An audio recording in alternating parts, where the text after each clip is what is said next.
Indian രാഷ്ട്രീയത്തിൽ എന്നും വ്യത്യസ്തനാണ് അമിത്ഷാ. അദ്ദേഹം ഇപ്പോൾ വിരമിക്കുന്നതിനെക്കുറിച്ച് പ്രതികരിച്ചിരിക്കുകയാണ്. അങ്ങനെ ഒരു നേതാക്കളും അങ്ങനെ ഒരു പ്രതികരണം നടത്താൻ ഇന്ത്യൻ രാഷ്ട്രീയത്തിൽ ധൈര്യപ്പെടുന്നത് കുറവാണ്.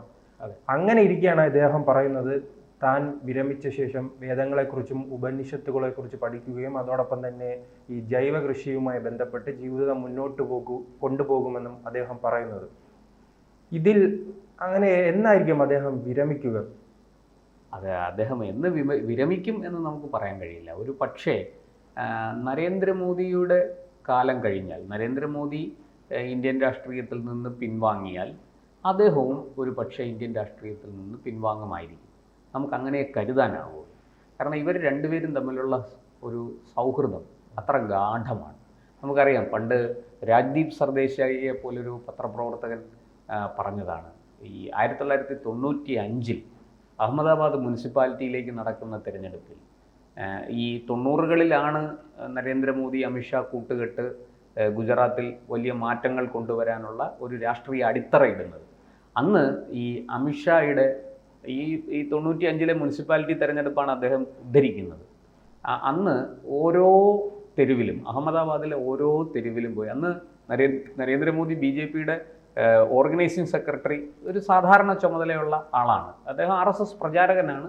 അപ്പോൾ പ്രചാരകനെ BJPയിലേക്ക് കൊടുത്ത് BJPയിൽ അദ്ദേഹം ഓർഗനൈസിങ് സെക്രട്ടറി ആയിട്ട് പ്രവർത്തിക്കുന്ന കാലമാണ്. BJPയുടെ ഫുൾ ടൈമറായിരുന്നു അദ്ദേഹം. അന്ന് ഈ പറഞ്ഞതുപോലെ അവിടെ ഓരോ തെരുവുകളിലും പോയി അവിടെ BJPയുടെ ഈ പോസ്റ്റർ ഒട്ടിച്ചിരിക്കുന്ന എങ്ങനെയാണ്, ചുവരെഴുത്ത് എങ്ങനെയാണ്, ഇന്നത്തെ പോലെ ഫ്ലെക്സുകളൊന്നുമില്ല, ഇതൊക്കെ മനസ്സിലാക്കും. അന്ന് ഈ യാത്ര നരേന്ദ്രമോദി യാത്ര ചെയ്യുന്നത് അമിത്ഷാ ഓടിക്കുന്ന ഒരു വിജയ് സൂപ്പർ സ്കൂട്ടറിൻ്റെ പുറകിൽ നിന്നാണ്. അന്ന് അദ്ദേഹത്തിന് വെയിലും മഴയും ഒന്നും ഒരു പ്രശ്നമല്ല. ഇവർ രണ്ടുപേരും കൂടെ അഹമ്മദാബാദിൻ്റെ മുക്കും മൂലയും അരിച്ചു പെറുക്കി BJPയുടെ പ്രവർത്തനം അവിടെ എല്ലാം എത്തിക്കുന്നതിൽ വലിയ വിജയം നേടിയവരാണ്. എന്ന് മാത്രമല്ല, ഇപ്പോൾ ഉദാഹരണത്തിന് ഈ വോട്ടേഴ്സ് ലിസ്റ്റ് പരിശോധിക്കുന്നത്, സ്ക്വാഡ് വർക്ക്, ബൂത്ത് തലത്തിലെ പ്രവർത്തനങ്ങൾ, ഇതൊക്കെ ഏകോപിപ്പിക്കുന്നതിൽ നരേന്ദ്രമോദിയും അമിത്ഷായും വലിയ വിജയം നേടിയിട്ടുണ്ട്. ആ അനുഭവ സമ്പത്താണ് 2013 അവസാനമാകുമ്പോഴേക്കും അമിത്ഷാ UPയിലേക്ക് വരുന്നു. UP പിടിക്കുക, UP സമ്പൂർണ്ണമായിട്ടും കീഴടക്കുക എന്നുള്ളതാണ് BJP അന്ന് ലക്ഷ്യമിട്ടത്. അതിന് നരേന്ദ്രമോദി ഏൽപ്പിച്ചത് തൻ്റെ ഏറ്റവും വിശ്വസ്തനായ, UP കീഴടക്കാനായിട്ട് അദ്ദേഹം നിയോഗിച്ചത് തൻ്റെ ഏറ്റവും വിശ്വസ്തനായ സുഹൃത്തിനെയാണ്. അത് അമിത്ഷായാണ്. ഈ അമിത്ഷാ UPയിൽ വരുമ്പോൾ എതിരാളികൾ പോലും പറഞ്ഞിരുന്നത് ഈ ഉള്ളംകൈയിലെ രേഖകൾ പോലെ അദ്ദേഹത്തിന് UP അറിയാമെന്നാണ്. ഗുജറാത്തിൽ ജനിച്ചു വളർന്ന് ഗുജറാത്തിൽ രാഷ്ട്രീയ പ്രവർത്തനം നടത്തിയ അമിത്ഷായ്ക്ക് പക്ഷേ UPയെക്കുറിച്ച്, UPയുടെ മുക്കും മൂലയും അദ്ദേഹത്തിന് അറിയാമായിരുന്നു. അദ്ദേഹം ആസൂത്രണം ചെയ്ത പദ്ധതിയാണ്. ഒരു വോട്ടേഴ്സ് ലിസ്റ്റിലെ ഒരു പേജ് ഒരു BJP പ്രവർത്തകന് കൊടുക്കുന്നു. ഈ ആൾക്കാരെ കൊണ്ട് വോട്ട് ചെയ്യിക്കേണ്ട ചുമതല നിങ്ങൾക്കാണ്.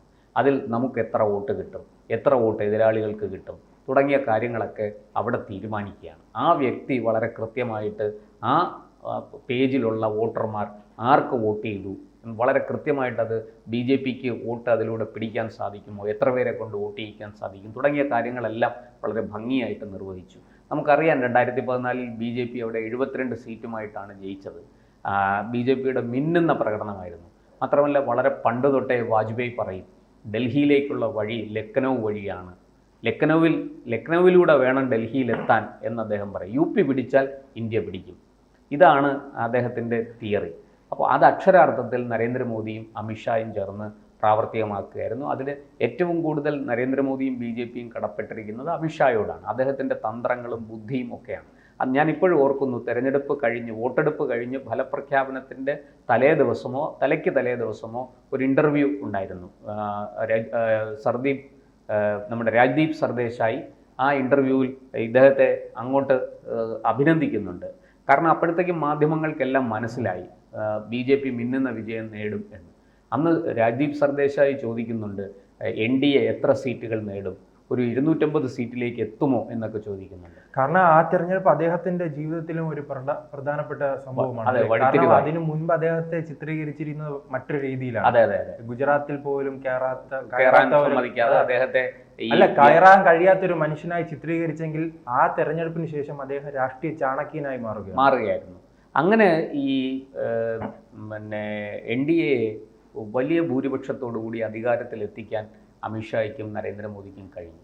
ഇപ്പോഴിതാ രണ്ടാമതും മൂന്നാമതും അത് കഴിഞ്ഞിട്ട് അദ്ദേഹം നിർത്തിയിട്ടില്ല.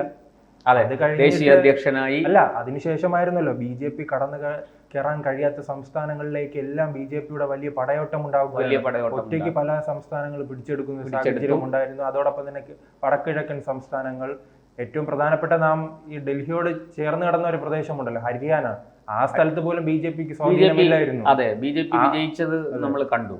അങ്ങനെ വലിയ തോതിൽ ഇന്ത്യ കീഴടക്കുന്നതിൽ BJPയുടെ ഭരണം എല്ലാ സംസ്ഥാനങ്ങളിലും എത്തിക്കുന്നതിൽ അമിത്ഷായ്ക്ക് വലിയ റോളുണ്ട്, വലിയ പങ്കുണ്ട്. അത് നിഷേധിക്കാൻ സാധിക്കില്ല. ഇപ്പോൾ രണ്ടാമതും മൂന്നാമതും നരേന്ദ്രമോദിയെ പ്രധാനമന്ത്രിയായിട്ട് നരേന്ദ്രമോദിയുടെ നേതൃത്വത്തിൽ കേന്ദ്രത്തിൻ്റെ ഭരണം പിടിച്ചെടുക്കാൻ BJPയെയും NDAയെയും സഹായിച്ചത് ഇദ്ദേഹമാണ്. അപ്പോൾ അദ്ദേഹം ഇന്ത്യയുടെ ആഭ്യന്തരമന്ത്രിയായി തുടരുകയാണ്. ഒരു പക്ഷേ ഈ 2029 നരേന്ദ്രമോദി പിൻവാങ്ങിയേക്കാം. പകരം പുതിയൊരു കുറച്ചുകൂടെ ചെറുപ്പക്കാരനായ ഒരാൾ, നരേന്ദ്രമോദിക്ക് അപ്പോഴത്തേക്ക് 75 വയസ്സ് കഴിയും. അപ്പോൾ നരേന്ദ്രമോദി പിൻവാങ്ങിയാൽ പുതിയൊരു ആൾ, ഒരു ചെറുപ്പക്കാരൻ, കുറച്ചുകൂടെ ചെറുപ്പമായ ഒരാൾ കടന്നു വരാം. ആ സമയത്ത് അമിത്ഷാ നരേന്ദ്രമോദിയോടൊപ്പം രാഷ്ട്രീയത്തിൽ നിന്ന് വിരമിക്കാനുള്ള സാധ്യത വളരെ കൂടുതലാണ്. ഇപ്പോൾ അദ്ദേഹം ഈ മധ്യപ്രദേശ്, രാജസ്ഥാൻ, ഗുജറാത്ത് തുടങ്ങിയ സംസ്ഥാനങ്ങളിൽ നിന്നുള്ള സ്ത്രീകളെയും ആക്ടിവിസ്റ്റുകളെയും പങ്കെടുപ്പിച്ചുകൊണ്ടുള്ളൊരു സംവാദമുണ്ടായിരുന്നു. അതായത് സഹ്കർ സംവാദ്. ആ സംവാദത്തിലാണ് അദ്ദേഹം തൻ്റെ മനസ്സ് തുറന്നത്. ഞാൻ വിരമിക്കാൻ താല്പര്യപ്പെടുന്നു, വിരമിച്ചാൽ എൻ്റെ ശിഷ്ടകാലം, ബാക്കിയുള്ള ജീവിതം വേദങ്ങളും ഉപനിഷത്തുകളും പഠിക്കാൻ വേണ്ടി ഞാൻ നീക്കിവെക്കും. അതുപോലെ ജൈവ കൃഷി പ്രോത്സാഹിപ്പിക്കാൻ വേണ്ടുന്ന പ്രവർത്തനങ്ങളിൽ മുഴുകും. ഇപ്പോൾ ഈ രാസവളങ്ങളും മറ്റും ഉപയോഗിച്ച് ചെയ്യുന്ന കൃഷി അത് വലിയ തോതിൽ ക്യാൻസർ, തൈറോയിഡ് പ്രോബ്ലം, ഹോർമോൺ പ്രശ്നങ്ങൾ തുടങ്ങി മാരകമായ പല രോഗങ്ങൾക്കും കാരണമാകുകയാണ്. അതേസമയം ജൈവ കൃഷിയിലൂടെ ഉള്ള ഉൽപ്പന്നങ്ങൾ അത് ഭക്ഷിക്കുന്ന അവസരത്തിൽ ഈ പ്രശ്നങ്ങളൊന്നും അദ്ദേഹം എന്നും വ്യത്യസ്തനായ രാഷ്ട്രീയക്കാരനായിരുന്നു. ഞാൻ തുടക്കം സൂചിപ്പിച്ചതുപോലെ തന്നെ ആ വ്യത്യസ്തത പല പാർട്ടിയിലുള്ളവർ തന്നെ അംഗീകരിക്കുന്ന കാഴ്ച കണ്ടിട്ടുണ്ട്. ഇവിടെ തന്നെ ദിവാകരൻ പറയുന്നത് കേട്ടിട്ടില്ലേ, ഡൽഹിയിൽ ആണുങ്ങളാണ് ഭരിക്കുന്നത്, അമിത്ഷായൊക്കെയാണ് ഭരിക്കുന്നത്, അവരോടൊന്നും കളിക്കാൻ പോണ്ട. അങ്ങനെ അദ്ദേഹം വ്യത്യസ്തനാണ്, കരുത്തനാണ്. ആ വ്യത്യസ്തത തന്നെയാണല്ലോ ഈ അവസാന ഘട്ടത്തിലും പറയുന്നത്. അതെ, അദ്ദേഹത്തിന് എല്ലാ കാലത്തും ഈ നരേന്ദ്രമോദിയും അമിത്ഷാ ഒരു രാഷ്ട്രീയക്കാരനല്ലേ നാം നമ്മുടെ രാഷ്ട്രീയം എന്ന് പറഞ്ഞാൽ കേരള കോൺഗ്രസിന്റെ രാഷ്ട്രീയമാണല്ലേ കേരള സ്വപ്നം കാണുന്നത്, കേരളം കണ്ടിട്ടുള്ളത്. അതെ, 90ാമത്തെ വയസ്സിലും വിരമിക്കാതെ പിടിമുറുക്കിയിരിക്കുന്ന നേതാക്കള്, അതുപോലെ തന്നെ രാജ്യം എങ്ങോട്ട് പോകുന്നോ അതിന് വിരുദ്ധമായ ദിശയിൽ സഞ്ചരിക്കുന്ന ഒരു രാഷ്ട്രീയം, ഇതൊക്കെയാണ് നമുക്ക് പരിചിതം. പക്ഷേ ഇവിടെ അമിത്ഷായെ സംബന്ധിച്ചിടത്തോളം അങ്ങനെയൊന്നുമല്ല. അവർ വളരെ കൃത്യമായിട്ട് തങ്ങൾ വിരമിക്കേണ്ട കാലമായാൽ ആ സമയത്ത് വിരമിക്കും എന്ന സന്ദേശമാണ് അവർ നൽകുന്നത്. ഇപ്പോൾ ഈ പറഞ്ഞതുപോലെ അമിത്ഷായെ സംബന്ധിച്ച് അദ്ദേഹത്തിനെ ഏൽപ്പിച്ച ദൗത്യം, അദ്ദേഹത്തിനെ എന്തിനാണോ നിയോഗിച്ചത് അതൊക്കെ അദ്ദേഹം പൂർത്തീകരിച്ചു.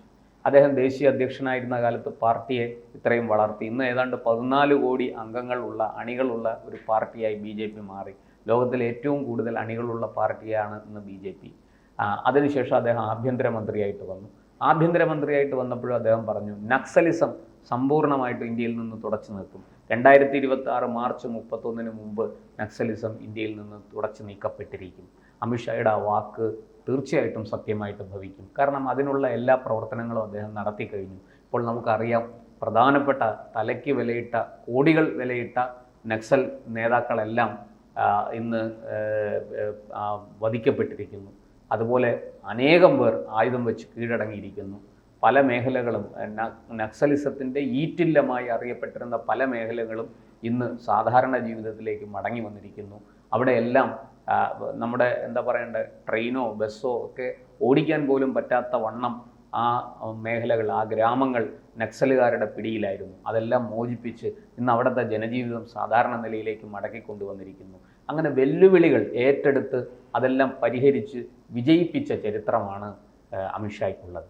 അതുകൊണ്ട് തന്നെ അദ്ദേഹം സ്വരം നല്ലപ്പോൾ പാട്ട് നിർത്തണം എന്നൊരു ചൊല്ലുണ്ട്. അതനുസരിച്ച് ചെയ്യാനുള്ളതൊക്കെ ചെയ്ത് ഇനിയും അധികാരത്തിൽ കടിച്ചു തൂങ്ങുന്നത് ശരിയല്ല.